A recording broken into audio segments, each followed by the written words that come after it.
Hi hello అండి, welcome back to our channel. మన Korean Kanakaraju మూవీలో సత్య అన్న కామెడీ ఎక్స్ట్రాడినరీగా ఉంటుంది. సత్య అన్న ఒక షాట్ లో కొరియన్ వ్యక్తి సత్యాన్ని కొడతాడు అనమాట.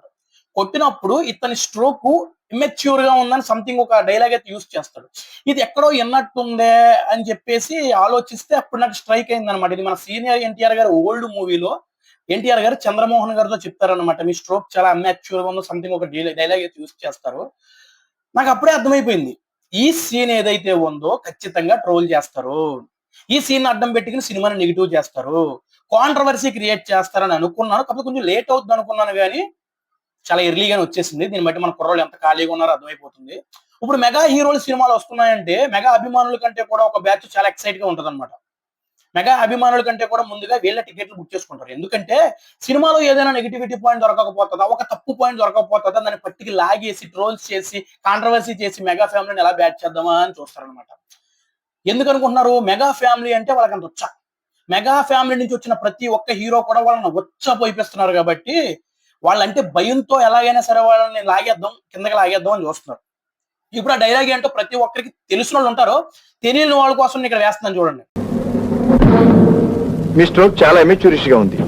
ఇది వరకు ఎప్పుడైనా ఫైట్ చేశారా?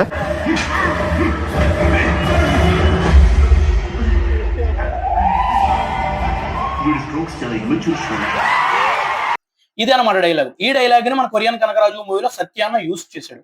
ఇందులో ఏమైనా తప్పు ఉందా? కొన్ని సంవత్సరాల నుంచి మన హీరోలని ఇమిటేట్ చేస్తూ ప్రేక్షకులను ఎంటర్టైన్ చేస్తున్నారు. మన సీనియర్ ఎన్టీఆర్ గారిని కానివ్వండి, అక్కినేని నాగేశ్వరరావు గారిని, సూపర్ స్టార్ కృష్ణ గారిని, మెగాస్టార్ చిరంజీవి గారిని, రాజశేఖర్ గారిని, నందమూరి బాలకృష్ణ గారి వీళ్ళందరినీ కూడా ఇమిటేట్ చేస్తూ ప్రేక్షకులను ఎంటర్టైన్ చేస్తున్నారు అనమాట. ఇది అంతా కూడా ఎంటర్టైన్మెంట్ లో భాగమే, కానీ ఎవరిని తప్పుగా చూపించాలని కానీ కించపరచాలనే ఉద్దేశం ఏమీ లేదు.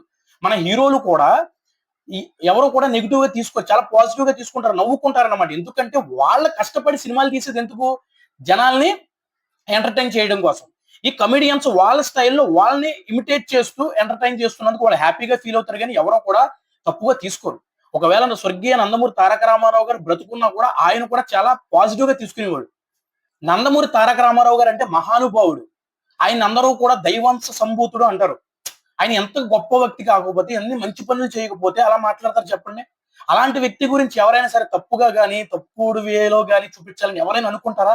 అలా అనుకుంటే వాళ్ళకళ్ళే పోతే, ఎందుకంటే అతను చనిపోయిన వ్యక్తి కాబట్టి. ఒక వీడియో ప్లే చేస్తాను, ఒకసారి చూడండి.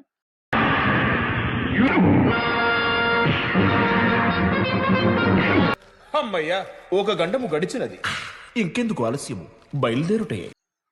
ఒకసారి ఈ వీడియో కూడా చూడండి. Clap! Clap to clap! Clap to clap! Boys and girls.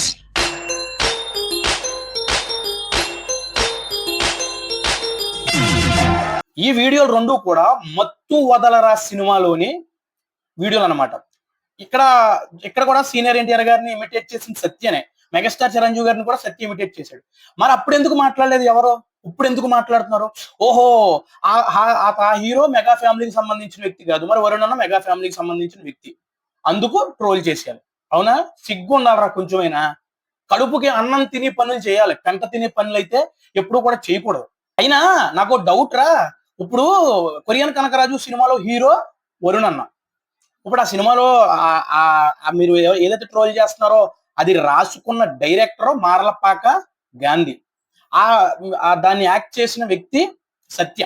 మరి వీళ్ళ ముగ్గురిని వదిలేసి చిరంజీవి గారి మీద పడతారేంటారు మీరు? ఆ చిరంజీవి గారు అంటే అంత భయమారా? అసలు మామూలుగా వచ్చపోయించలేదు కదా చిరంజీవి గారు మిమ్మల్ని. నిజమేలే, చిరంజీవి గారికి కానీ ఇలాంటి నెగిటివిటీ ఏమి కొత్త కదండి. ఆయన కెరియర్ బిగినింగ్ నుంచి కూడా అతని సక్సెస్ ని చూసి అతన్ని తొక్కేయాలని చాలా మంది చూశారు.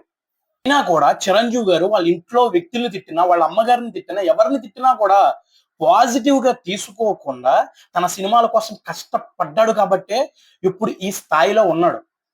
ఇప్పుడు చిరంజీవి గారిని చూసి వాళ్ళ తమ్ముడు కొడుకులు కానివ్వండి, ఇప్పుడు వాళ్ళ చెల్లెళ్ళు కొడుకులు కానివ్వండి, చిరంజీవి గారి కూతురు, నాగేంద్ర బాబు గారి కూతురు, వీళ్ళందరూ కూడా వాళ్ళ నాన్నగారు లాగా నెగిటివిటీని మనసుకు తీసుకోకుండా ప్రతి అడ్డమైన రొట్ట విషయాల్ని మనసుకి ఎక్కించుకోకుండా సినిమా మాత్రమే మన ప్రపంచం, సినిమానే మనకి ఇంకేమీ లేదు, ఆడియన్స్ ఎంటర్టైన్ చేయడమే మనకు కావాలి, మన సినిమా కోసం మనం హార్డ్ వర్క్ చేయాలి, కష్టపడాలని అనే ఒక దాన్ని చిరంజీవి గారి దగ్గర నుంచి నేర్చుకున్నారు. కాబట్టి ఇప్పుడు మెగా హీరోలు వస్తున్న ప్రతి ఒక్క హీరో కూడా సక్సెస్ అవుతున్నాడు.